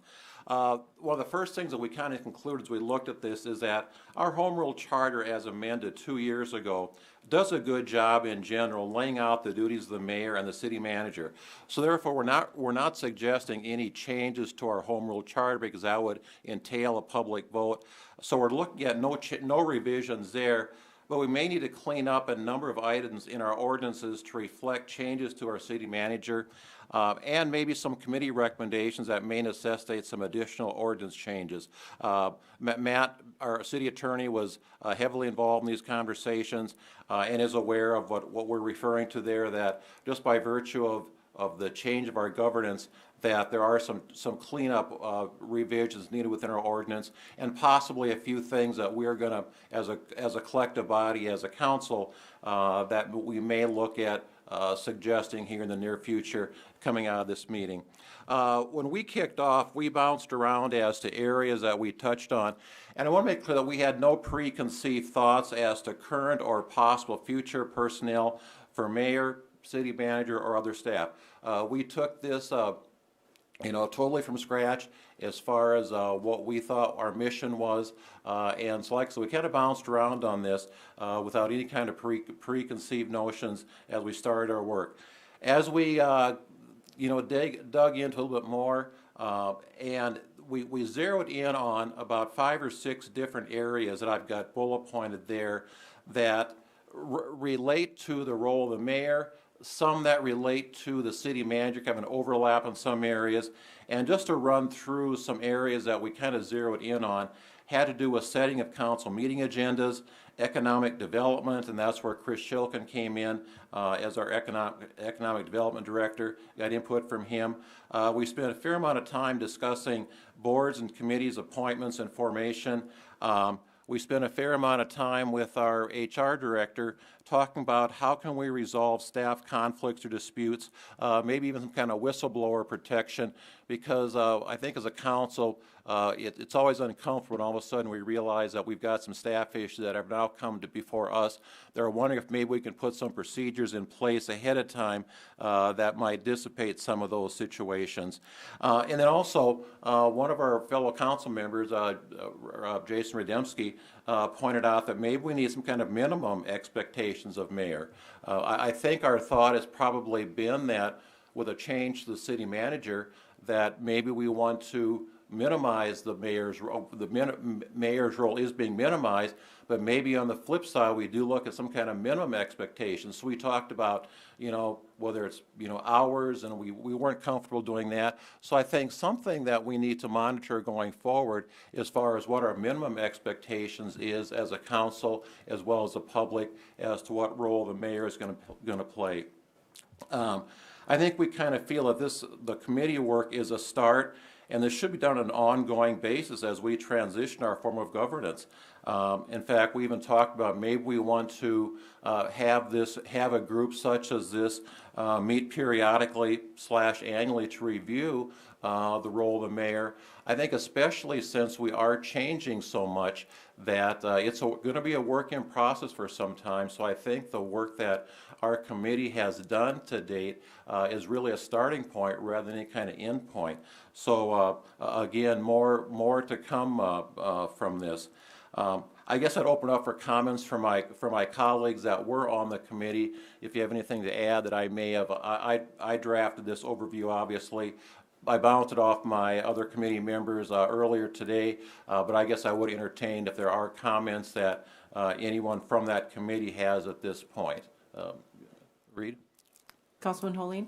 Thank you, Mayor. I just wanted to add one thing that to the public so that they know that we kept rather extensive minutes of all of these meetings, and they were emailed to every city council member so that it can go on record, so that every council member who even wasn't at the meeting was still appraised and fully aware of everything that we were discussing, even on those items that we did not nor will not bring suggested action forward on.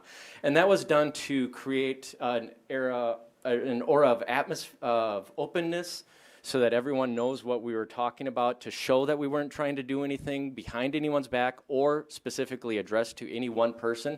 And it was also with the intent to bring forward legislative intent so that going forward, when none of us here in this room are on the council or possibly even alive, that they could go back and reference what we did and reference what the Home Rule Charter did to see why we came to the conclusions we did and the revisions that we did. So that's just to create openness for the community, because this was a big deal that the community voted on, and we just wanted to share that we were honoring what we thought was the intent of the citizens of Watertown.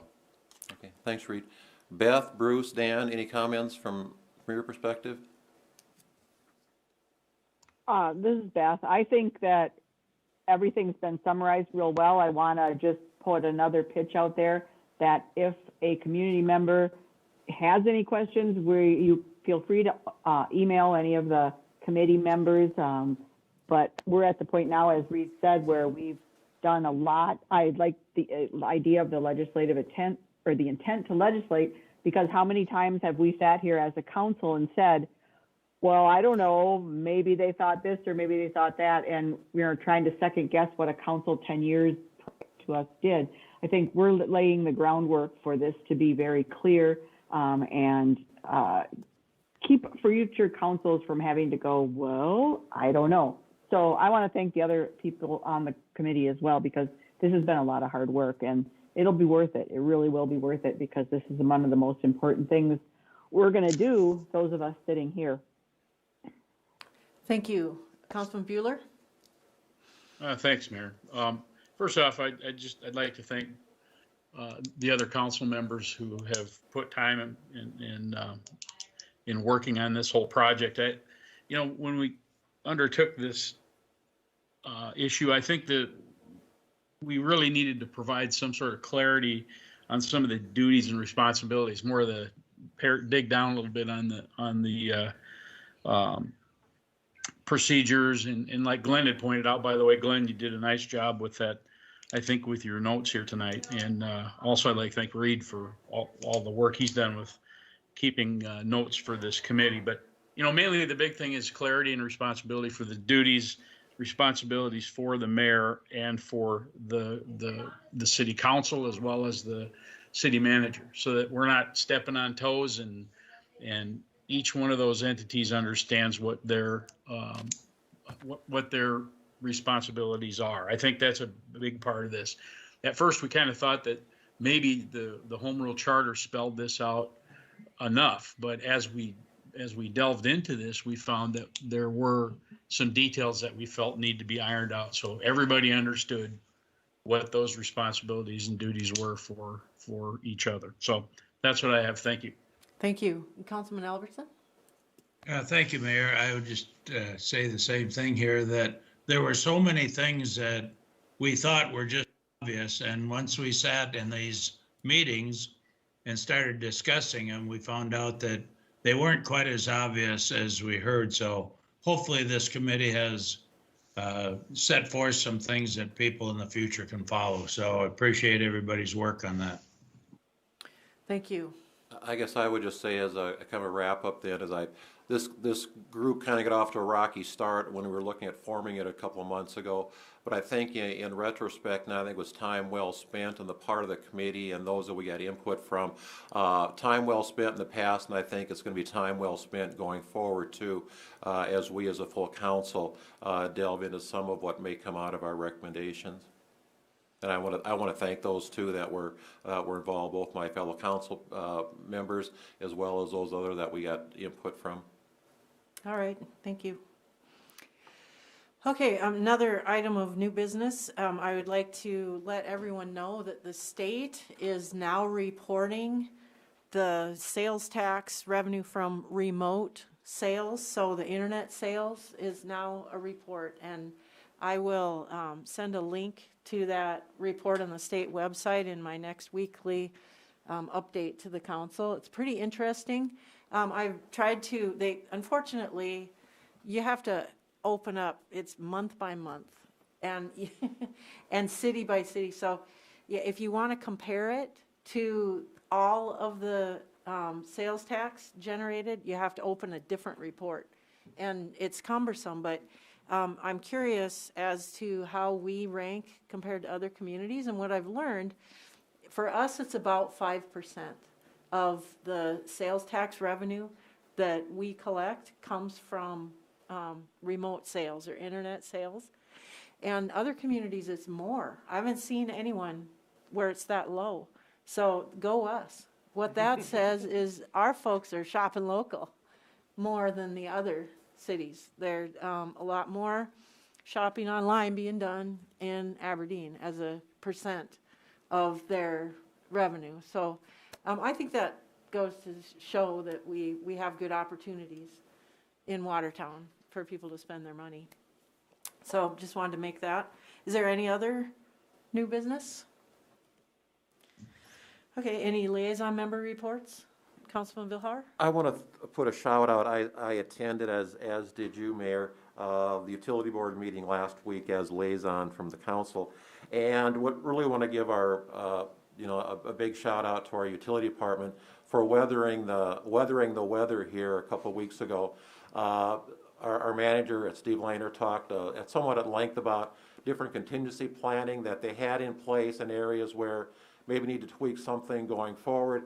And then he did throw out a word of caution that I think is worth hearing, and that's that with all the push to green energy in this country, he point blank said we can expect to see more of these issues that, for example, Texas saw recently, that we could probably expect to see more of those because those sources of energy are not as reliable as what we have utilized in the past. True. Thank you. Anyone else? Any other liaison member reports? Any announcements? Councilman Hoyer. I just want to give a shout out for March 13th, 2021. That's Watertown St. Patrick's Day celebration. So yeah, be sure to get out there and enjoy that. It's going to be starting off with all sorts of events. But if you go to the chamber website, there's all the details on it. But should be a fun Saturday. Not technically St. Patrick's Day, but you know what? Saturday's way more conducive for fun than Wednesday sometimes. That is true. And I see Josh already has his mask. Yeah, there you go. Any other announcements? Thank you, Michael. Well, we have no reason to go into executive session pursuant to SDCL 1-25-2s, and there's no further business, so I'm declaring this meeting adjourned. Good night, everybody.